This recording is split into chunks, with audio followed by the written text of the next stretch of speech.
Hello dear friends, Happy Life, chapter 175. Keep quiet about what you hear. People would spare themselves a lot of heartaches if they knew how to listen and reflect. Unfortunately, many rush to spread the news, altering its content and stressing the sensitive or negative points. Fragmented accounts and adulthood stories have the magical power to disturb, creating conflicts and unbearable situations. Don't spread toxic information. Listen calmly without jumping to conclusions. If you wish to comment, do so benignly and as if you were the one involved in the situation.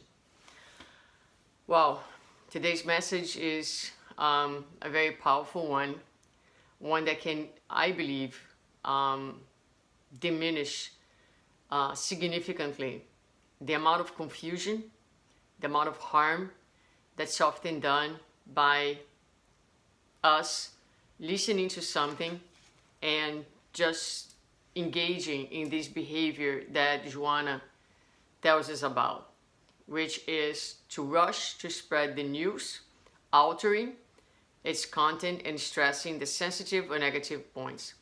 And sometimes even if you don't alter the content, your emotions, your inner world is going to color the tone, the emphasis that you give to certain things when you are passing on that message.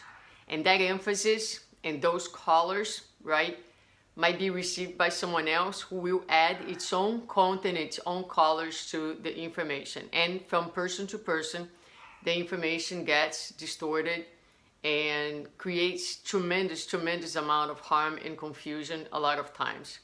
So it's funny, and I say this over and over, that sometimes when we think about enlightenment and spiritual growth, we tend to think about like missionaries and big things. And they're excellent if it can be done, but what we miss to realize is that enlightenment is built on the very small things of each day, on what appears to be details of our daily lives. And this is one of them. Something that is small and big at the same time.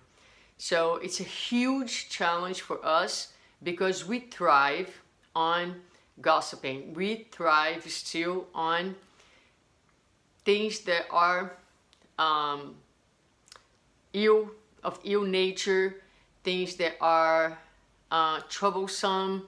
We somehow still find pleasure in telling, in sharing, in instigating, in focusing on the negative part of any story. It seems that emotionally and psychologically it makes us feel detached from what is happening, different than what's happening, and why not, bigger than what is happening. Every time we tell a story that we are emphasizing the negative, with the intent of diminishing and with absolutely no higher purpose whatsoever. It's really an ego-driven behavior, and that's very common and widespread among individuals in our level of awareness. So it would take a tremendous amount of work, a tremendous amount of consciousness to actually stop this behavior. But it's not impossible. Of course not. And here's Joanna, give us her advice as always. Listen calmly without jumping to conclusions. That's another thing. You get a piece of information and you have a whole story, you have a whole verdict in your mind with that little piece of information, which is usually just that, a tiny fraction that represents the reality of a certain event.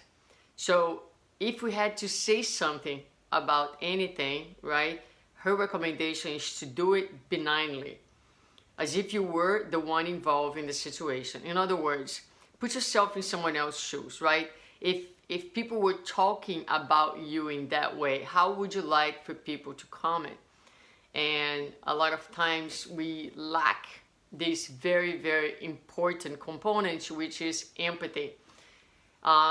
Putting yourself in someone else's shoes, trying to feel what that person would be feeling, how that person would be receiving those type of comments, and most importantly, trying to understand if someone is behaving a certain way, where is this person in his or her life, what struggles, what is the reality. A lot of times we don't have this information, so it's better if we don't have anything benign to say, not to say anything. That too, my dear friends, is charity, and by doing that we'll be contributing immensely for the establishment of better relationships, a more harmonious life both within and outside ourselves. Have a wonderful day.